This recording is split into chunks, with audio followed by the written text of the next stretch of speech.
ইয়া কাদিয়াল হাজাত কখন পড়তে হয়? যখন কোনো বড় প্রয়োজন, চাকরি, বিয়ে, টাকা, সমস্যা বা কোনো হাজত পূরণের দরকার হয়, তখন পড়া যায়। ইয়া কাদিয়াল হাজাত অর্থ হে প্রয়োজন পূরণকারী। নামাজের পর, বিশেষ করে তাহাজ্জুদ বা সালাতুল হাজতের পর 11, 42 বা যতবার ইচ্ছা পড়তে পারো। এরপর নিজের প্রয়োজনের জন্য দোয়া করবে। ইয়া হাল্লালাল মুশকিলাত কবে পড়তে হয়?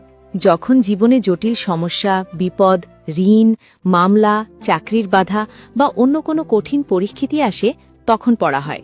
ইয়া হাল্লালাল মুশকিলাত অর্থ হে সব সমস্যার সমাধানকারী। ফজরের পর বা রাতে 100 বার পর্যন্ত পড়া হয়। তারপর আল্লাহর কাছে নিজের সমস্যার কথা বলা হয়, তবে নির্দিষ্ট সংখ্যার কোনো সহি দলিল নেই।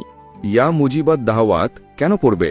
যখন মনে হয় দোয়া কবুল হচ্ছে না বা কোনো বিষয়ে খুব বেশি দোয়া করতে চাই, তখন বলবে ইয়া মুজিবাত দাওয়াত অর্থ হে দোয়া কবুলকারী। দোয়ার আগে বা পরে 7, 11, 33 বা যতবার ইচ্ছা পড়তে পারো।